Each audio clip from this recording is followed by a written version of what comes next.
not good at this. Okay, so I'm going to pull a handle for this medium size pouring vessel. Okay, and the handle could be similar to a cup where I could attach it to the center of gravity. And I want to do a nice handle that it will be about four or even two fingers here. So when I tilt it, it's nice and comfortable. Not so big so that it throws this off balance. So mentally, I'm going to give myself um, the size of the handle that I'm going to be pulling. Okay, and so what I'm going to do, I'm going to, for every cup or vessel that you do, you want to pull at least two handles. And so I have some clay here that I'm going to wedge so that I don't have any air pockets in the area that I will be pulling. Okay. And what I'm going to do, I'm going to, instead of making it a cone, I'm going to definitely expand it a little bit from the tip here. Okay. That way I could cut off a nice chunk. And you want a nice amount of clay because you want to be able to grab this clay, as I will show you in a bit. Okay. So I have a nice amount of clay that I could grab here. Okay. And what I'm going to do now is that I'm going to rotate it. Okay. And so I'm going to just kind of start elongating the bottom of this piece of clay and gradually turn it. And this is before I add water to it. Okay. Okay. And so as you can see, I'm making this a little bit longer. Okay. And I'm going to grab it here. I have some water, little bucket of water here. And now I'm going to pull it. Okay.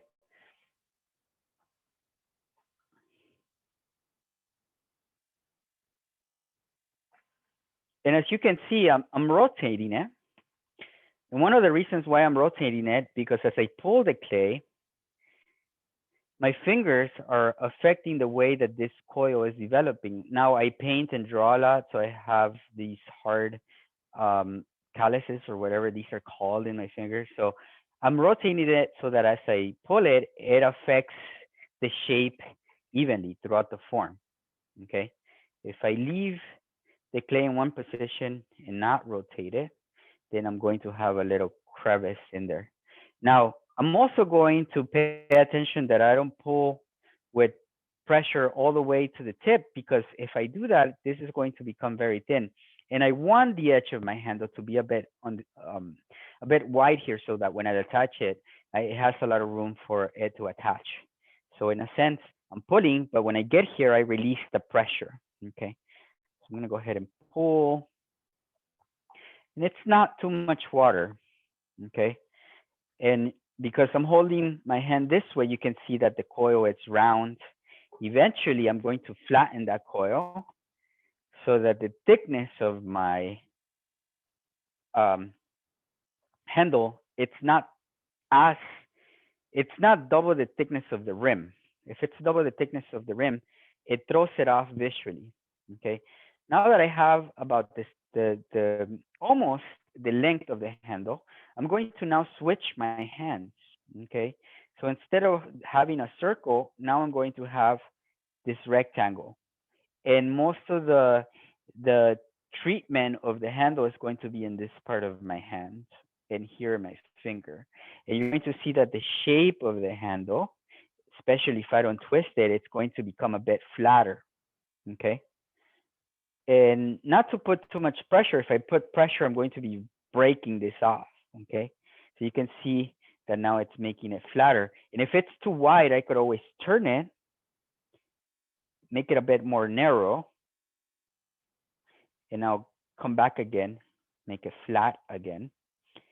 And now that I'm very close to the thickness and the shape of the handle, now I could um, use my thumb here to create a little groove here where my thumb is actually going to rest.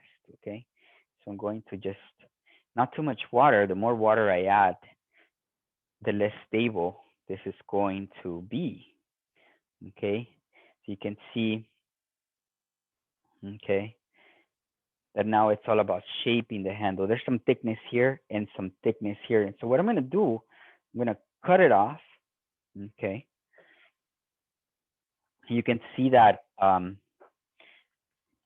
have a really nice handle, and I'm gauging the to see if I have enough space to hold that vessel, and it seems like I do. Okay, so what I'm going to do, I'm going to just allow gravity to do what gravity does, and I would rest it on cardboard or on a little piece of plaster. Okay, that way it could wait for me as it turns into leather hard. Okay, eventually I'm going to then remove all of these excess clay and trim it and adjust the shape. But for now, I could rest it in the shape that I desire. If I wanted a different shape, of course, at this point I could rest it this way, say. Okay, and if I needed to adjust it, okay, I could very carefully adjust it if I needed to. Okay, if I needed a different um, shape of a handle. So to be careful now because I don't have that other uh, lump of clay where I could hold it. So I almost have to be very gentle with it. And whatever adjustments I need to make, I could still somewhat make. Okay.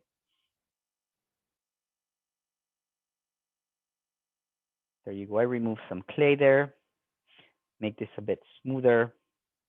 So it's all about control. It's all about being very gentle and intentional in the shape that you're giving your handle. So in this case, I'm concentrating on not leaving too much clay at the edge there, okay, but also keeping a general shape that I could then alter once I attach, okay. So now I could kind of sense what type of handle. If this was a more defined handle like this might be a better shape. And I could, of course, flatten one end. There you go. See? So now I could definitely allow that handle to rest, okay, in that shape, okay? And because it's parallel, the wheel is parallel, it's similar to the edge of my pouring vessel. Now, I'm going to allow this to rest elsewhere, okay? But what I did about an hour ago is that I did this. I pulled some handles, and now those handles are in the later stages of leather hard. Okay, no, not the later, the early stages of leather hard, I would say. They have a little bit more stability, and so I'm drying my hands because I'm going to handle these handles without adding water to them, and then I'm going to choose a handle that looks good. Okay, with my pouring vessel. So very carefully, I have this um, piece of plaster here, and this could be a piece of wood, cardboard. And what I did, this was too thin and too wet, but now that it dried a little bit, okay, now I could shape it. I could cut this off, okay. Now I could definitely shape it into a really nice, delicate handle, okay. And so I have some choices here because now I could then decide what looks better for my pouring vessel. This is like when you go out to the theater and you, depending on the jacket that you're wearing, um, you're choosing shoes, if you will, to match the shoes to the aesthetics of the um of the coat. Okay, and so this was too thin and too wet, so I allowed it to rest, and now I could shape it, give it um, a shape that I think will look good, maybe. Okay. And of course, you could adjust anything that might be too disruptive when you try to um, rest it. Okay. So I have similar handles. Some are definitely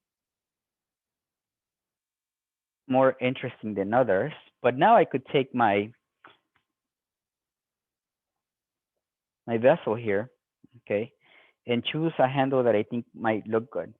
And I think this handle here looks good. It's more of a 3-finger handle, okay? And so these might have to take a seat somewhere in the back because they didn't make the cut. Nothing personal, but I like this handle better. And so what I'm gonna do, I'm going to clean that up. As you can see, when it was wet, I couldn't make a perfect handle because I needed the clay to set up. And now I could come back and perform a little bit of the surgery here and remove any excess clay that doesn't look to be part of this handle. So I'm going to remove this. And now that it has a little bit more resistance, I could move it around. And I'm removing this before I attach it. I could do it when I have it on the vessel, but it gives me more control of how I could twist the handle, how I could move it around. And this is just a dental tool. I do dentistry on the side. No, I don't. I'm lying. I don't do dentistry on the side. But this tool is really nice and handy, okay? And so I'm gonna clean off the excess once I attach it. That looks good. And I think it will look good on my vessel. Actually, it doesn't look good on my vessel. It's too big. And that's not a problem because if I lay it down, okay, and if I take a chopping tool, this is similar to the side of my vessel. I could make it smaller, okay? So that's what I'm gonna do. I remove the excess clay, okay? Back on the operating table to remove the excess clay, to really pay attention to the shape. And because I removed some of that clay, okay, it looks better, smaller. That makes more sense. That's a full handle. I could still remove some more clay from the bottom. The top is fine. So that's the advantage of working with clay that hasn't fully dried, that it's not fully leather hard. This is the early stages of leather hard, the cheese hard stage. So I'm going to go ahead and remove some of this. And so these are gradual adjustments that you want to give yourself room for. If I mess this up, it's okay. I have others. Okay. If this one doesn't want to be my handle, I have others here waiting for me. Okay.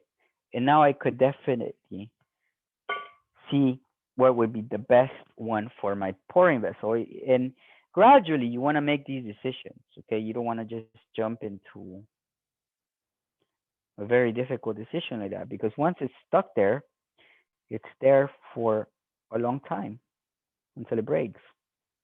Okay. Now, here's the thing. What if I really stretch it? See that angle? That is going to affect how you use the handle. Yeah. You almost have to compensate for how you hold it. Now, if I change that angle just a little bit and give it a parallel to a parallel plane, if you will, now somehow my thumb rests here. And now I could stretch it a little bit. But because this is long, it's affecting the way that my 4 fingers are going on the inside. Okay. So that is telling me that it's longer here. So I'm going to remove some clay here, even though I thought I was perfectly fine. I'm going to remove some clay here. And now the way that my thumb is going to rest on this part of the handle and the space that I'm not compensating for anymore, now it feels comfortable. Okay. So those are the things that you want to do. Those are the little considerations that you want to do when you're designing this handle. You don't want to commit just yet. So see, that's a 4 four finger handle, this is going to shrink about 8% or so, 13%. So it's going to, it's quite close to how it's going to be. Okay, and that looks a bit more promising. And let's see. Okay, and now the angle here, it's what I'm going to adjust. Okay, this angle right there. Okay, that is working out better. Okay, the way that it attaches here and here, that's a better angle. Okay, that looks good. Okay, and the thickness of the of my handle here, it's not twice as thick as the rim. If it was, it would be a little bit too, it would be a little bit obstructed, but it's in the same sort of neighborhood. You want a really nice handle so that it doesn't break, so that you're able to hold something heavy with a really nice steady handle. And it looks like it's going to be that handle. It's going to have a lot of room for attaching, and the shape of it's good. As you notice, it changed a lot based on these small adjustments. Okay, and it looks good. Okay, I could even lower it here, maybe here, so it could tilt with the weight of the vessel. Now, the other thing that I want to pay attention to is that I put it directly in front of this beak. So I'm going to put a little, a delicate straight line here. I'm going to now put my handle in place, but I'm going to put it in front of me so I could see directly what I'm doing. And then I'm going to show you how I'm going to trace the position of this, okay? So that's pretty straight. So this is the center. And mark a little center here, a little center there.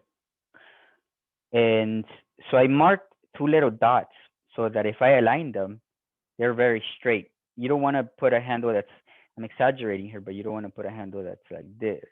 It would affect the way that you use the handle. So you definitely want to be in a straight line so that when you use it, it pours nicely. Okay.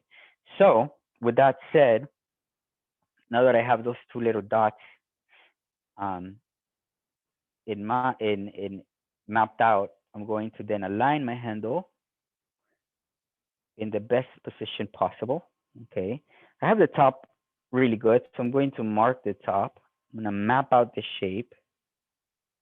And I know that you can't probably see it from your angle, but I will show you what I'm going to do. And I'm going to hold the top, bend the handle. And it's always better to take more time with this, measure twice, dig once, because you want to get this right so that when this is fused and glazed, it's where it's supposed to be. Okay, so that is, it's pretty much mapped out. Okay, and so what I'm going to do, okay, I'm going to scratch this position. I have my two dots that I where I marked the center line so that I know that it's nice and center. And what I'm going to do, I'm going to scratch this area really well. Now, this would break off if I leave it like that. This is not correctly. These gaps will come off in the firing if you leave it like that. So you want to almost create a crevice, whether you're using a slipping scoring tool, a scratcher, or a needle, you definitely want to create the Velcro effect.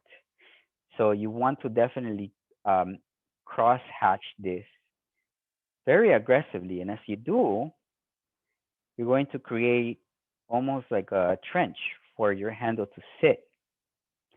Okay, because this is what is going to keep your handle from breaking off as you use your pouring vessel. Okay, so if you notice the difference, a huge difference between something like this and this. This would break off with use if it survives the firing. Okay. And so I'm going to go ahead and definitely scratch thoroughly and aggressively. Okay. Very good. Try not to get out of the mapped out area. So it's really deep. Remember, I have a 1/2 centimeter, so I could dig a 1/4 centimeter and be okay. Okay. And the same thing with my handle. Okay. I'm going to scratch this surface aggressively.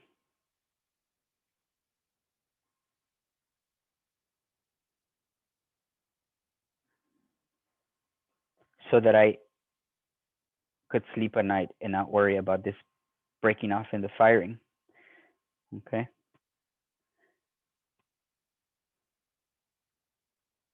Okay. So now they're both really nicely scored. Now the thickness of my slip, okay, is that of the ice cream that I ate when I had this emptied. It is like it's as if you leave ice cream out for 20 minutes, or is the consistency of toothpaste. You don't want this to drip like liquid. This is not a slip to do a design. It's not something like you would decorate something. This is joining slip. So it's quite thick, okay? And you want that thickness because you want to create suction. Okay, so what I'm gonna do here, put some generous amounts of slip here, and it has suction. It doesn't drip down the side of your pouring vessel. Okay, and now I'm going to take the top. Okay, and definitely you can use a dry sponge if you're joining something so that it doesn't affect the shape of your piece. Okay, remember this is something precious, and so you want to take care of it so it doesn't deform. And you see that it oozes out. That's a good sign. It's not dripping. And as you do that, it's definitely attaching really, really well. You could almost feel the suction because of the thickness of the slip, okay? And then because it's still soft, if you like, without deforming, you can definitely give it a little thumb mark. A lot of people like to have this little thumb mark here, okay? You can see that you could adjust the angle of the handle. And it's at this point that you could then clean it up with your fingers here, okay? Reuse that slip, okay? And there's a little bit of an unevenness here in the way that the curvature of the handle lands. So I'm gonna get rid of that right now. There you go. Very nice. Beautiful. Okay. And now I'm not going to worry so much about cleaning it up with my fingers because I'm gonna use a nice little makeup sponge here to clean all of that off. Okay. Now, before I clean it off here, because this is a sharp angle, this doesn't need it, to be honest with you. It's so wide and so thick, but I like to join, and here in this position, here in this area, and in this area, I like to join a little baby coil so that it could act like a Band-Aid, okay? So what I'm gonna do is I'm going to add this little baby coil so that it acts like a Band-Aid, okay?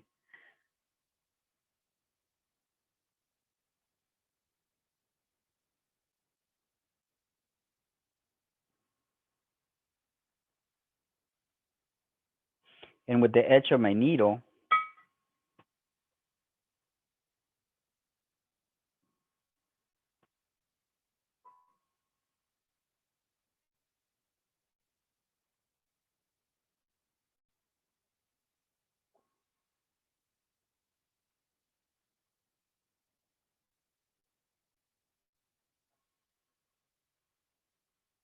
You could kind of see that it's blended.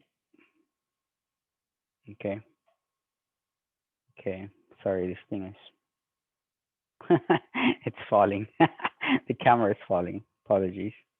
The weight of the thing. Okay, camera. You can stay on the floor. Okay. So um, I'm going to also add a little baby coil here, and this is for insurance purposes. Okay.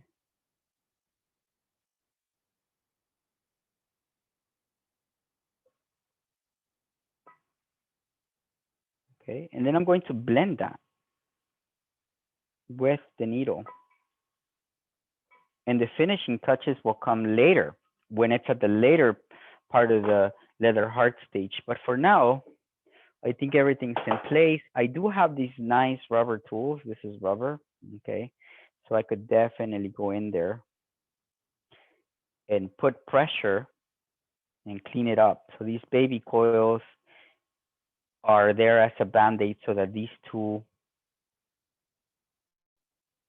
separate pieces of clay that were made at separate times could dry slowly. Now, this is porcelain, okay?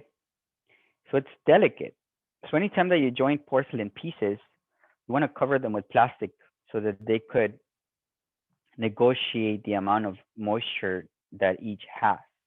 So in this case, I would throw it in my drying rack and cover it. It's not summer yet, so I don't need to cover it too tight. But it was summer, I would definitely cover it tight. In a couple of days, I will uncover them.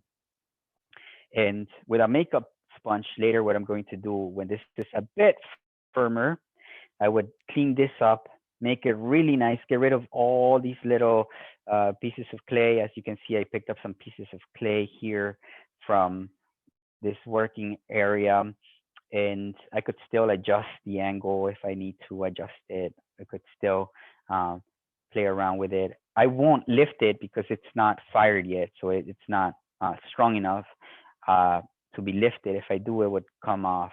But you can see that the handle, it's really nice, nicely attached. It doesn't go.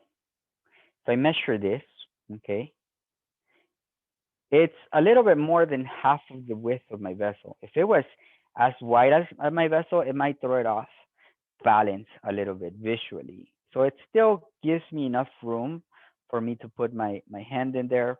If I wanted a more of a fancy handle, I would definitely use something thinner and maybe closer to the form, but it would act more of a as a one finger handle rather than a full hand handle. So something like that can still work for an object this size.